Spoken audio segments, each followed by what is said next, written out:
Assalamualaikum warahmatullahi wabarakatuh. Apa kabar sahabat Amirul Mukminin? Semoga semua dalam lindungan Allah Subhanahu wa taala. Cinta yang kembali di bulan Ramadan. Kisah wafatnya Fatimah Az-Zahra dan juga Ali bin Abi Thalib. Cinta, air mata dan juga kepulangan yang mulia. Ramadan, bulan ketika langit terasa lebih dekat, bulan ketika doa lebih mudah menembus langit, bulan ketika hati yang keras pun bisa luluh oleh ayat-ayat Allah. Di bulan inilah Al-Quran diturunkan. Di bulan inilah malam Lailatul Qadar tersembunyi. Dan di bulan inilah sejarah Islam menyimpan dua peristiwa yang begitu menggetarkan hati. Ramadan menjadi saksi kepulangan dua insan suci, dua hati yang dipersatukan oleh iman, dua jiwa yang saling mencintai bukan karena dunia tetapi karena Allah. Mereka adalah Fatimah Az-Zahra dan suaminya Ali bin Abi Thalib. Kisah ini bukan sekedar sejarah, ini adalah kisah cinta sejati yang berpulang di bulan suci. Fatimah Az-Zahra, putri Rasulullah yang hatinya patah karena rindu. Fatimah bukan wanita biasa, ia adalah putri Rasulullah Sallallahu Alaihi Wasallam. Sejak kecil, ia sudah merasakan pahitnya perjuangan dakwah. Ia melihat ayahnya dihina, ia melihat ayahnya dilempari kotoran saat bersujud, dan ia, gadis kecil itu, ia membersihkan darah dan juga debu dari tubuh Rasulullah. Rasulullah Shallallahu Alaihi Wasallam sangat mencintainya. Jika Fatimah datang, beliau berdiri menyambutnya, mencium keningnya, dan mempersilahkan duduk di tempat beliau. Beliau pernah bersabda, "Fatimah adalah bagian dariku. Siapa yang menyakitinya berarti menyakitiku." Hubungan mereka bukan hanya ayah dan anak, itu adalah hubungan hati dan juga cahaya. Namun tahun 11 Hijriah menjadi tahun paling menyakitkan. Rasulullah Shallallahu Alaihi Wasallam sakit keras. Fatimah selalu berada di sisi beliau. Dalam satu momen terakhir, Rasulullah berbisik kepadanya. Fatimah menangis terseduh, lalu beliau kembali berbisik dan Fatimah pun tersenyum. Para sahabat bertanya, apa yang terjadi? Fatimah menjelaskan setelah wafatnya Nabi Sallallahu Alaihi Wasallam. Bisikan pertama, Rasulullah mengabarkan bahwa beliau akan wafat. Bisikan kedua, Rasulullah mengatakan bahwa Fatimah adalah orang pertama dari keluarganya yang akan menyusul beliau. Tangisannya karena kehilangan, senyumannya karena janji pertemuan. Hari-hari terakhir Fatimah. Setelah Rasulullah wafat, Fatimah tidak pernah benar-benar terlihat bahagia lagi. Ia sering menangis, ia sering menyendiri, dan ia sering berdiri di makam ayahnya. Kesedihan itu bukan sekedar kehilangan orang tua, itu adalah kehilangan cahaya wahyu yang dulu setiap hari memenuhi rumahnya. Tubuhnya lemah, hatinya semakin rapuh. Sebagian riwayat menyebutkan ia wafat beberapa bulan setelah Rasulullah, dan ada pendapat yang menyebutkan di bulan Ramadan tahun ke-11 Hijriah, atau walau memang terdapat perbedaan pendapat di kalangan ulama tentang tanggal pastinya. Namun yang jelas, ia wafat pada usia muda sekitar 18 hingga 29 tahun menurut berbagai riwayat. Di hari-hari terakhirnya, ia memanggil Ali. Bayangkan suasana itu. Rumah sederhana, anak-anak kecil Hasan dan Husain masih belia, dan Fatimah terbaring lemah. Ia berkata kepada Ali dengan suara lembut namun berat, "Wahai putra pamanku, aku akan meninggalkanmu, bersabarlah." Ia meminta beberapa hal, yakni agar dimakamkan pada malam hari. 2. Agar tidak banyak orang yang mengetahui pemakamannya. 3. Agar kesederhanaannya tetap dijaga. Ali sang pemberani di medan perang yang tidak pernah gentar menghadapi pedang musuh, hari itu tak kuasa menahan air mata. Ia menyaksikan wanita yang paling ia cintai berlahan kembali kepada Robnya. Fatimah wafat dalam ketenangan, dalam iman, dalam rindu. Dan pada malam sunyi, Ali sendiri yang memandikan dan menguburkannya. Bayangkan hati seorang suami yang mengangkat jasad istrinya dengan tangan yang dulu memegang tangannya dalam akad nikah. Ramadan menjadi bulan kepulangan Fatimah, dan Ali ditinggalkan dalam kesendirian yang begitu panjang. Ali bin Abi Thalib, sang singa Allah yang gugur dalam sujud. Waktu berlalu, Ali menjalani hidup dengan amanah besar. Ia menjadi khalifah keempat, memimpin umat dalam masa penuh fitnah, perpecahan dan juga ujian berat. Namun satu hal tidak pernah berubah, cintanya pada Fatimah. Ia tidak pernah melupakan wanita itu. Ia tidak pernah melupakan rumah kecil mereka. Ia tidak pernah melupakan malam-malam zikir bersama. Lalu datang Ramadan tahun 40 Hijriah.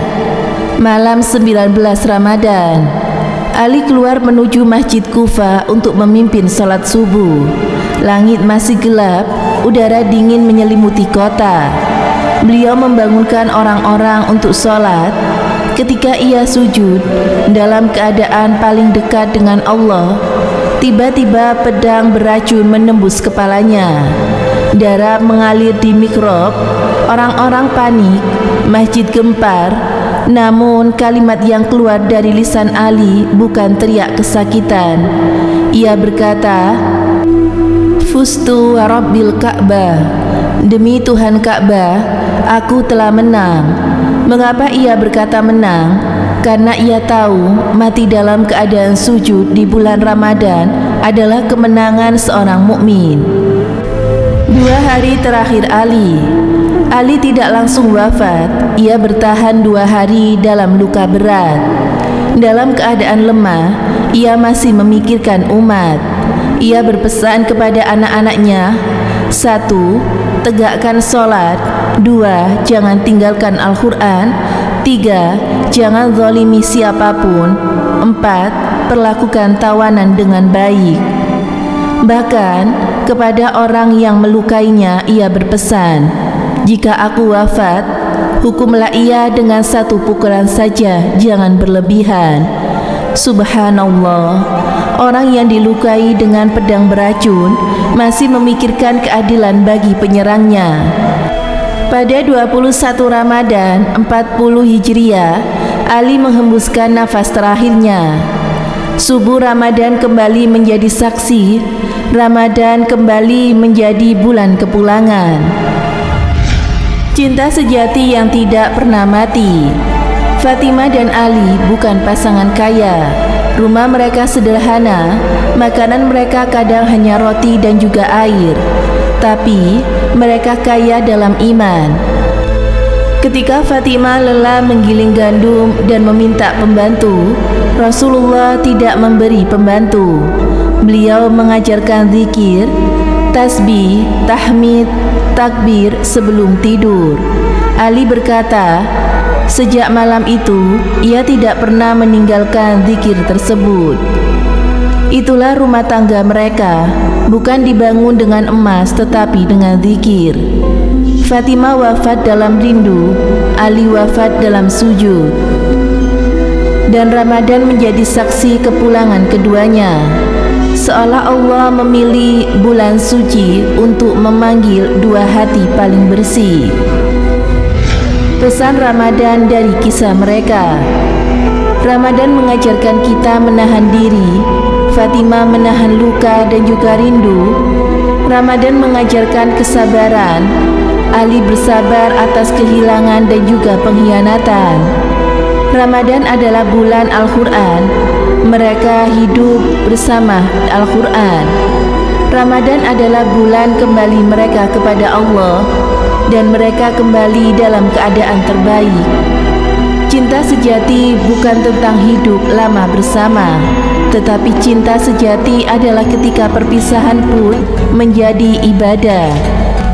Cinta sejati adalah ketika dunia tidak memisahkan hati, karena hati mereka sudah terikat di langit. Ramadan dan cinta yang abadi. Setiap Ramadan datang, saat kita berdiri dalam tarawih, saat kita menangis di sepertiga malam, saat kita sujud memohon ampunan, ingatlah bahwa pernah ada seorang wanita yang wafat dalam kesabaran, dan seorang laki-laki mulia yang wafat dalam sujud. Mereka tidak meninggalkan istana, mereka tidak meninggalkan teladan. Fatimah Az-Zahra, Ali bin Abi Thalib, dua nama yang dipisahkan waktu, namun dipertemukan kembali di bulan yang sama, yaitu Ramadan. Semoga Allah menanamkan dalam hati kita cinta seperti cinta mereka, cinta yang bersabar, cinta yang taat, dan cinta yang tidak berakhir di dunia. Dan semoga ketika Ramadan menjadi bulan terakhir kita, Allah memanggil kita dalam keadaan terbaik. Amin ya rabbal alamin. Semoga bermanfaat. Wallahu a'lam bissawab. Wassalamualaikum warahmatullahi wabarakatuh.